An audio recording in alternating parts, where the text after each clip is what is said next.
Ini adalah komentar dari teman saya ketika dia melihat hasil laboratoriumnya mengenai profil lemak dia.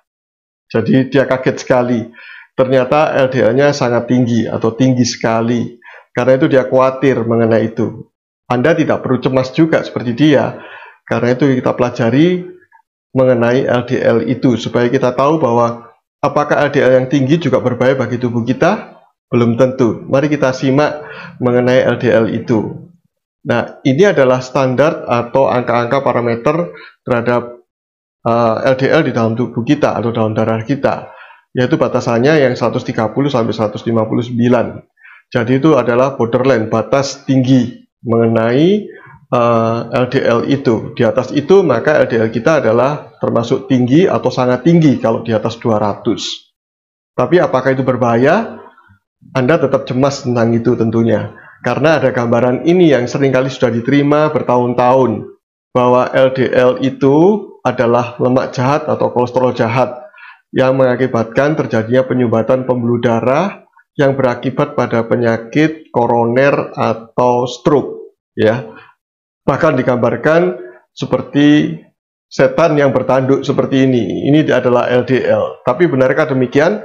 Sekali lagi sudah saya jelaskan di dalam video saya mengenai kolesterol. Kolesterol itu baik, bukan jahat, ya. Karena itu kita dalam menghadapi LDL yang tinggi itu santai aja, bro, ya. Kita harus paham mengenai LDL. LDL itu ada dua tipe, ya. Jadi yang pertama adalah tipe A atau LDL yang tipe besar, large, ya. Dan fluffy itu adalah tipe yang jinak, alias tidak berbahaya. Kemudian tipe yang kedua adalah tipe B, LDL itu tipenya yang kecil. Jadi seperti gambaran seperti ini, kecil-kecil begitu. Jadi small dense LDL. Dan ini adalah high risk, karena dia bisa menyebabkan terjadinya aterosklerosis atau gangguan dalam pembuluh darah sebagai respon terhadap suatu inflamasi atau kerusakan dari pembuluh darah itu, ya. Mengapa ini bisa terbentuk? Nah, ini terbentuk karena adanya trigliserid di dalam tubuh kita, TG di dalam tubuh kita yang cukup tinggi. Mengapa TG kita tinggi? Karena ini sebabnya. Jadi kita diet tinggi karbohidrat. Jadi kita makan makanan yang dari karbohidrat terlalu banyak. Yaitu apa? Nasi, mie, tepung, jagung, kemudian sereal, tipe-tipe itu, ya. Kemudian yang jelas gula-gula. Karena banyak sekali sekarang soft drink maupun minuman yang memang banyak mengandung gula tinggi. Termasuk di dalamnya adalah konsumsi gula buah atau fruktosa. Jadi ini sekarang banyak beredar karena harganya murah tetapi jauh lebih manis. Ya, termasuk di dalam buah itu sendiri. Ketika kita konsumsi buah banyak-banyak sebagai pengganti diet kita, maka waspadalah karena TG kita akan naik tinggi dan berakibat pada LDL tipe B ini yang sangat banyak nanti terbentuknya. Dan ini mudah teroksidasi. Apa itu? Nanti saya ceritakan mengenai itu. Faktor yang lain yang menyebabkan terjadinya peningkatan trigliserida dan berdampak pada peningkatan dari LDL tipe B ini adalah alkohol. Dan ditambah juga vegetable oil atau seed oil atau minyak dari biji-bijian. Yang memang kelihatannya biji-bijian baik tetapi sebenarnya kurang baik dan bahkan tidak murni biji-bijian itu, ya. Itu banyak mengandung omega 3 dan juga ternyata berdampak pada peningkatan TG atau trigliserida di dalam tubuh kita yang akhirnya ini banyak sekali, yaitu LDL tipe small, ya. Berbeda dengan tipe B tadi, maka kita beralih pada tipe A. Tipe A berlawanan dengan yang di sini. Dietnya adalah diet tinggi lemak. Kita seringkali mengatakan bahwa hati-hati dengan diet lemak. Benar sekali, hati-hati bila ternyata diet karbohidrat kita juga sangat tinggi. Tidak bisa karbo tinggi kemudian lemak juga tinggi. Tidak bisa, harus memilih salah satunya. Karena itu lebih aman adalah diet tinggi lemak. Dari hewani terutama, ya. Dan kita memilih lemak-lemak yang baik bagi tubuh kita.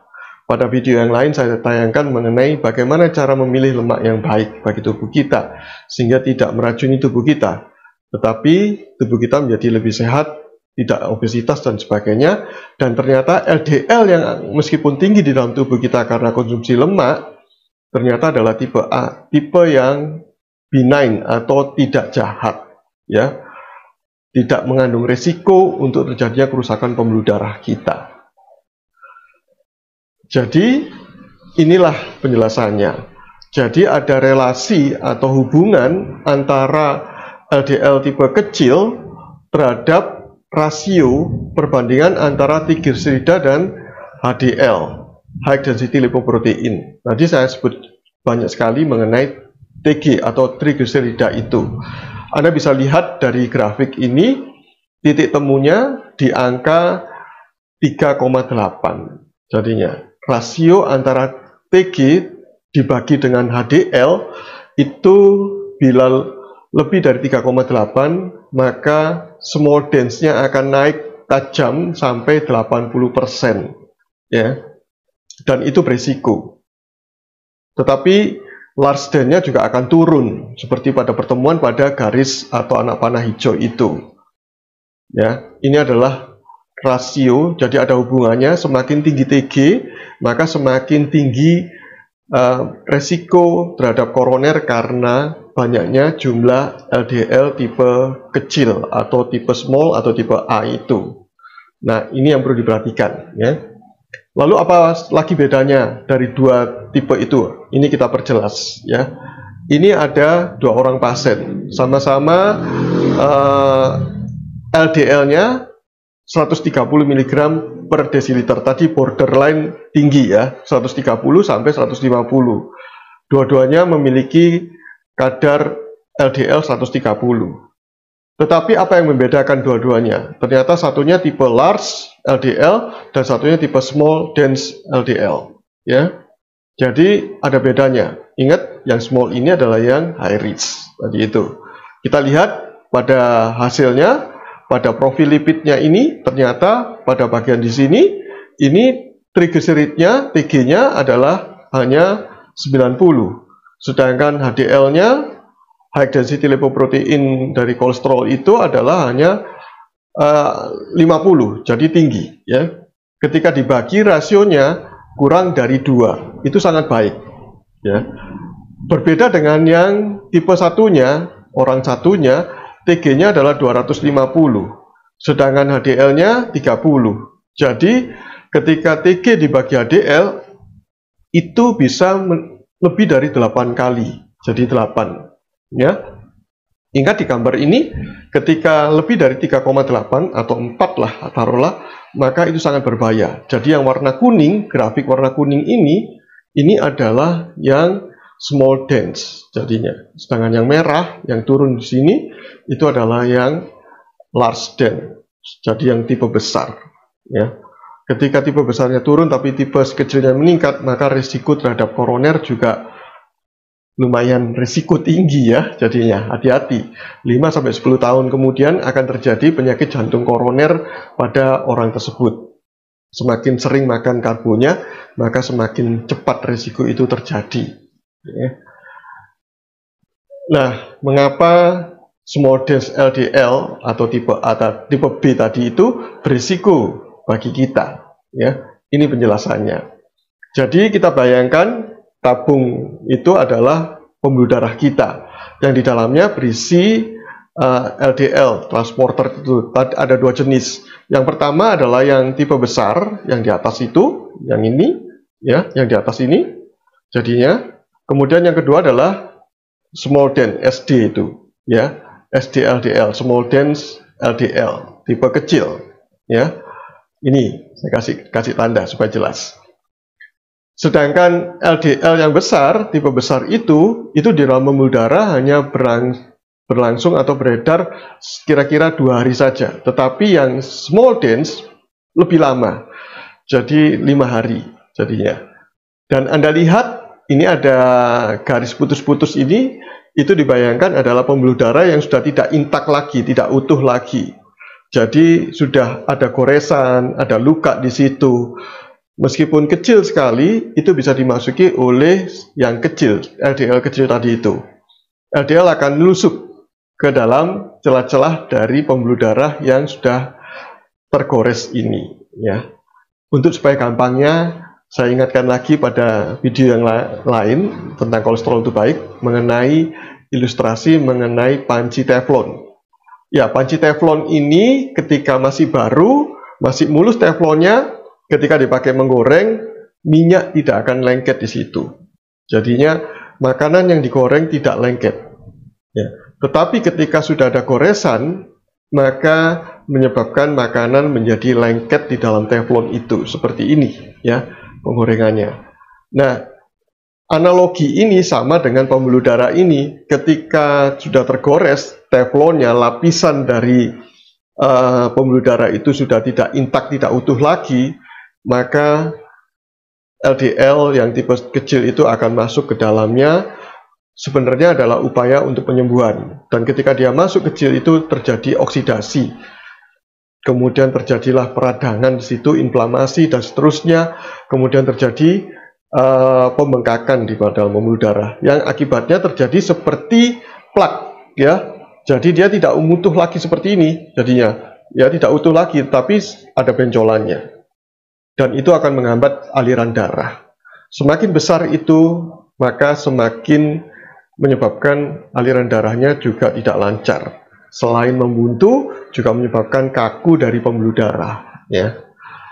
Itu karena small dense tadi melaksanakan tugas untuk melakukan penyembuhan, respon inflamasi terhadap pembuluh darah itu, seperti teflon tadi itu jadinya lengketnya, ya. Bukan karena minyaknya yang menyebabkan lengket, tetapi karena teflonnya sudah terjadi goresan, ya.